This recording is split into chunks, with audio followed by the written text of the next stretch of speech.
Opposites attract. Opposites attract. Welcome back. In the last video we solved some problems relating to the motor effect.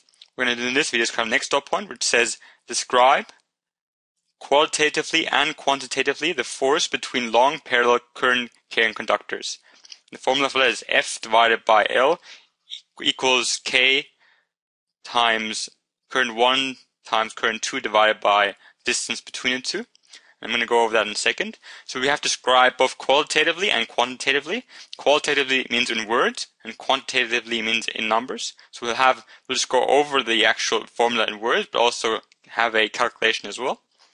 And before I start, I want to go over again what we have established so far. So the main part we're doing at the moment is we're building the foundation, the concepts you need to be able to understand how motors and generators work. And the first one we were talking about the motor effect. And remember, the motor effect was all about movement in a electrical conductor or in a wire that conducts electricity, movement due to magnetism, or due to magnets.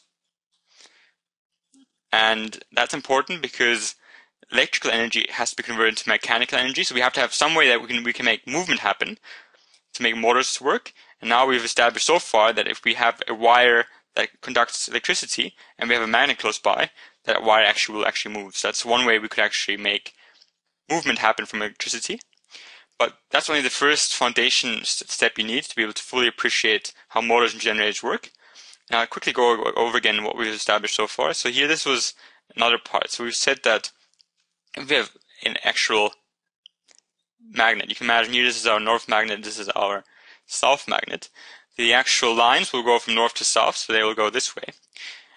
And here we have a magnet which is perpendicular to our current carrying conductor. What that means is here's our magnet, here's our current carrying conductor. They have a 90-degree angle. And that's ideal because now the magnet itself, the magnetic field created by the current conductor, so the internal magnetic field, collides with the magnetic field of the actual magnet here. And this collision causes, or this almost collision causes a force to be produced. And the force is highest if it's at 90 degrees, because here we have a head-on collision, or head-on almost collision, and that creates that force. Whereas if we have it parallel here, so here we have a parallel, here we have the magnet here and the conductor here. You can just imagine lines just going through the actual magnet of the internal current conductor. And what that means is we have no actual force being produced. So if they're parallel, like so, we have an angle of obviously of 0 degrees. There's no angle between the two. That means there's no force being produced. So ideally, we always want to have, to get the most force being produced, we want to have a perpendicular angle. This is what we have established so far. We've done a couple of calculations as well to show that. And what we're going to do now is, because I mentioned earlier that we actually, our current carrying conductors, they create their own magnetic field. We call that the internal magnetic field. Internal magnetic field. But we have actually never calculated to see how strong it is. And what we're going to do today is we're going to see how strong it is, how we can calculate that, and then relate that to the question which says we need to know about long parallel current conductors. So this is a current carrying conductor, and if you have electricity flowing through it, if you have current, so I for current, if you have that flowing through it, moving current will produce a magnetic field, and that magnetic field is this one here. And that's perpendicular to the actual current carrying conductor.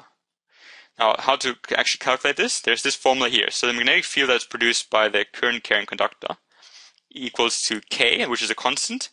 That value is just a constant that has a value of 2 times 10 to the power of minus 7.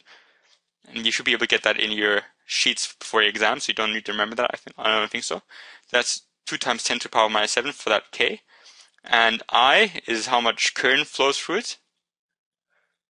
And D is the distance. So for example, if we say, okay, this line here is a greater distance away from the actual center than, let's say, this line here, small distance.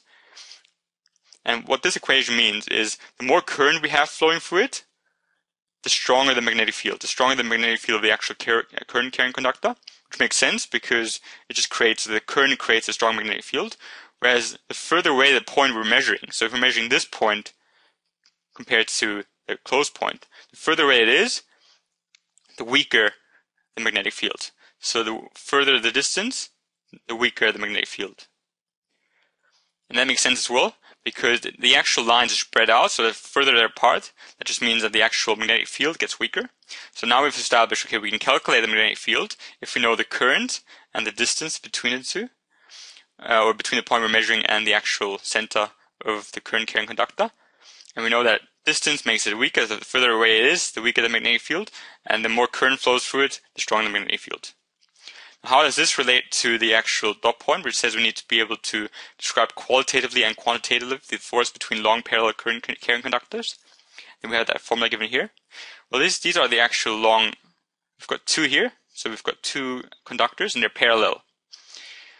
Now, we have them parallel and we're going to actually have a force being produced. And you might be surprised because I said if something is parallel, then there's no force being produced. But what I said is if we have a magnet, so if the magnetic field and the carrying conductor were parallel, then there would be no force. But both these two different carrying conductors, what they're doing is they're creating a magnetic field, and the magnetic field is perpendicular. So what's going to happen is the magnetic field from this one here, we can call this one 1 and this one 2. Here the magnetic field will go in that direction and hit number 2, or interfere with number 2's magnetic field. And the same thing here, this magnetic field will travel perpendicular, so it will interfere with the magnetic field number 1. So even though they're parallel, but because the conductors are parallel, not the magnetic field, you actually will have a force being produced. And we can calculate that force because, first of all, we've given this here, we said that if, for example, we want to know how much this current carrying conductor, so let's say this is wire, if we want to know how much wire 2, how much force that's being experienced, what we can do is we can actually say, okay, we can calculate the actual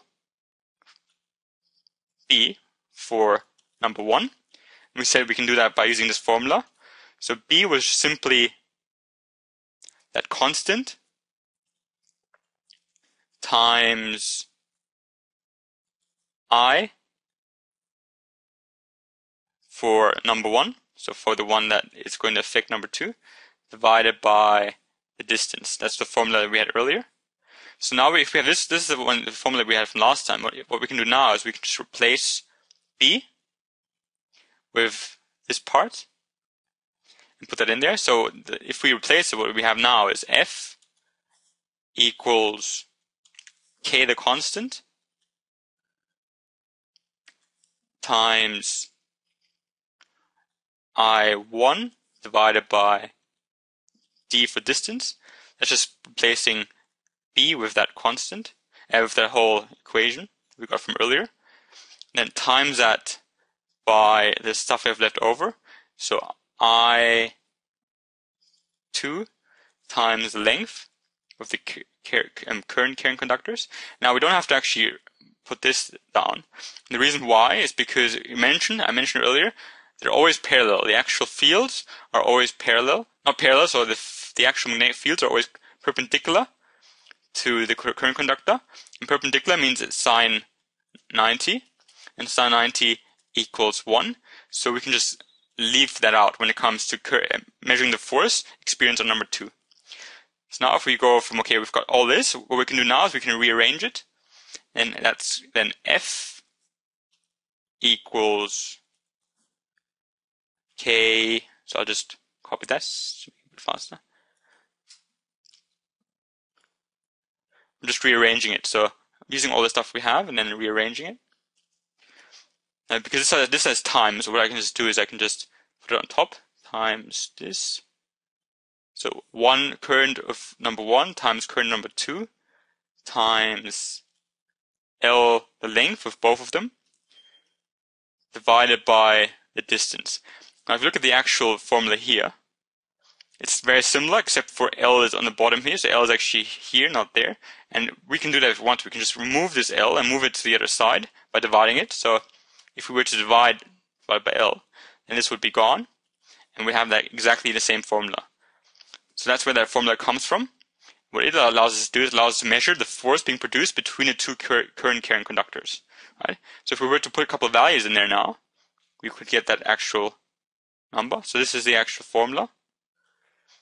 Now here's a couple of values. So for example, if F is the one we want to get, so F is the question mark, we know we have L, which is, so each of them have to be the same length for this formula to work. So both current carrying conductors are the same length, they're both 1 meter long. We have the constant, which was, remember, that was 2 times 10 to the power of minus 7. We have both the currents given, I1 and I2.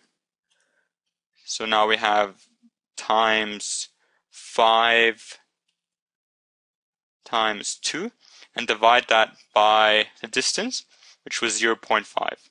Divide that by 0.5. Now put all that in the calculator.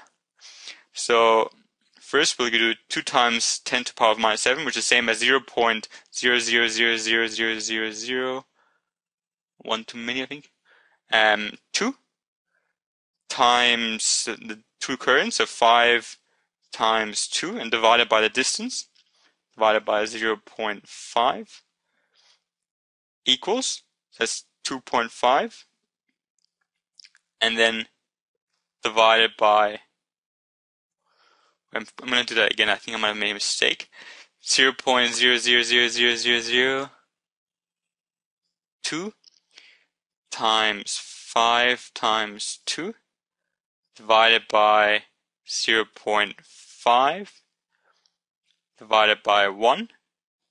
So we've done that. So the 1, we divided by 1 because we also have that length here.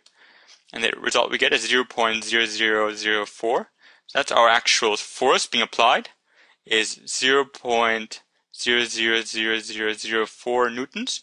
And that's the force being applied between those two. So the strength of the magnetic field and the force they're feeling is 0.004 newtons. And the distance, so the distance d we measured, d was the distance how far these two are apart.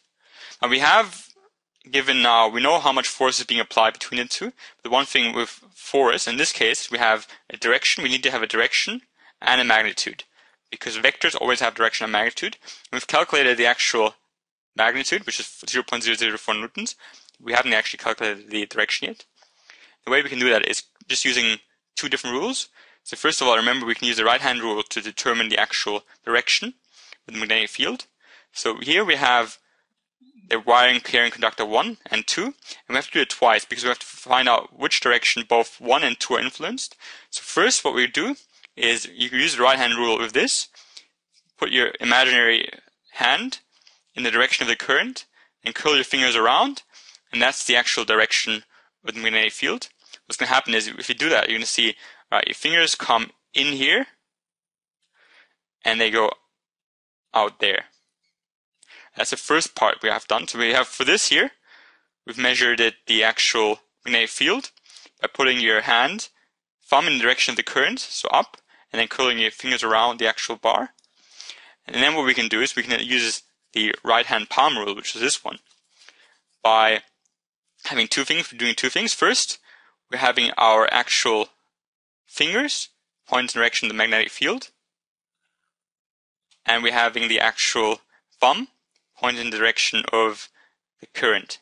So if we're measuring number 2, as we're doing at the moment, the actual field of number 1 is affecting number 2 by going into the page. So we have our fingers pointing towards the screen, and then we have our actual thumb pointing downwards because it's actually going down. So thumb is pointing downwards and fingers are pointing into the page or into the computer.